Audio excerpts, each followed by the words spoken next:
তো বন্ধুরা, আজকের ভিডিওতে আমরা দেখব আনারস পুড়িয়ে সেটাকে একটা স্যালাড তৈরি কি করে করব। তো আনারস পুরানো হয়ে গেছে, এখন এর ছিলটা ছাড়িয়ে নেব। ছাড়িয়ে নেওয়ার পরে চাকা চাকা গোল গোল করে কেটে নেব। চলো বন্ধুরা, কেটে নেওয়া যাক। তো আমার কাটা কমপ্লিট হয়ে গেছে। এখন এর ওপরে একটু নুন মাখিয়ে দিয়ে, বিট নুন মাখিয়ে দিয়ে ভেজে নেব। ভেজে নেওয়ার পরে তৈরি হয়ে গেছে আমাদের স্যালাড খাওয়ার।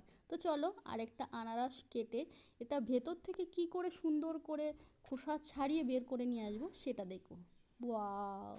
চলো বন্ধুরা, আমটা কেটে নেওয়া যাক। খুব সহজেই আম কাটার সহজ উপায় দেখো, প্লেটেও চলে আসলো। এখন কেটে নেব মৌসুম্বি লেবু। এটা আমার হাত দিয়ে ছাড়ানোর কোনো ব্যাপারই নেই, এটা ছুরি দিয়েই কি সুন্দর করে ছাড়িয়ে নেব। দেখো, ছাড়িয়ে সুন্দর করে সাজিয়ে রাখবো।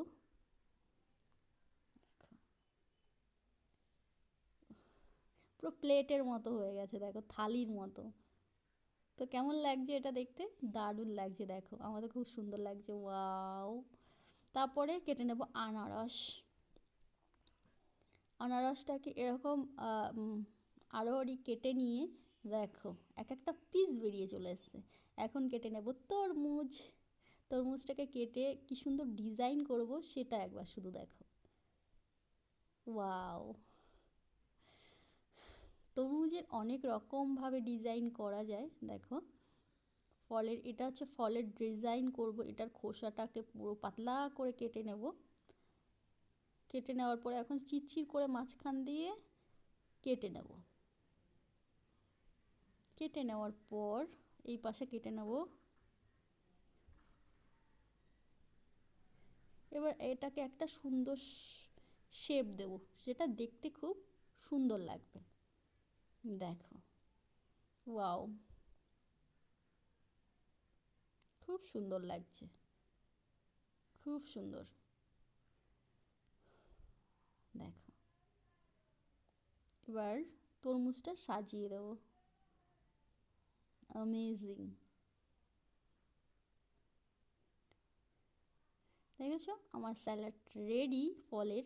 এখন কেটে নেব হচ্ছে, এটার নাম কি বলো তো তোমরা?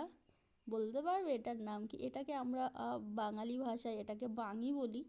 তো বাঙিটাকে কেটে ভেতরের গোল গোল করে চামচ দিয়ে তুলে নেব। তুলে নেওয়ার পরে এটাকে সুন্দর করে কেটে একটা সুন্দর শেপ দেব, সাজানো শেপ। দেখো, পুরো দুটো কান, চোখ, নাক, মুখ হয়ে গেছে। কেমন লাগছে? দারুণ! তারপরে কেটে নাও অ্যাপেল।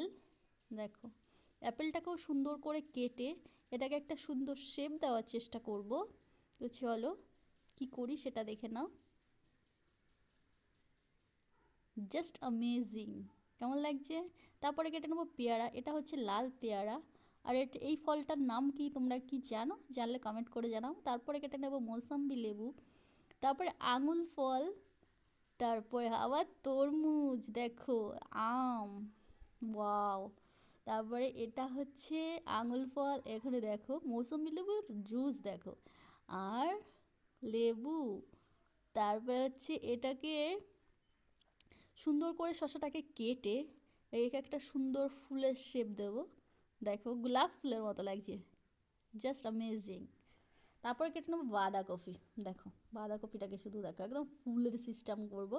তো চলো, কেমন লাগছে? একদম ফুল হয়ে গেছে।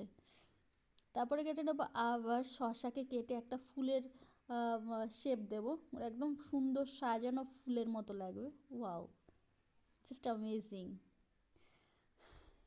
তারপরে বাঁধাকপি ছোট যে পালং শাকের মতো আছে ভেতরের ইয়েটা, সবজিটা, সেটাকে বের করে তার সুন্দর করে সাজানোর চেষ্টা। তারপরে চলে আসলাম শসায়। আমি বাজারে চলে এসেছি, এসে একটা ভাইয়ের কাছ থেকে নেব শসা। খেতে ইচ্ছা করছে। তাহলে চলো শসা কাটাটা দেখা যাক। দেখো কি সুন্দর করে কাটছে এই ভাইটা। তো শসাটা নিয়ে নেব। শসাটার দাম নিয়েছে 10 টাকা, এক পিস 10 টাকা। তোমাদের ওইখানে শসার দাম কত করে পিস নেয়? এক এক পিস শসা কত করে প্রাইস নেয়? প্লিজ কমেন্ট করে জানিও। ওয়াও! তারপরে আজকে কেটে নেবো আম। দেখো, কি কি লাগছে, ওয়াও।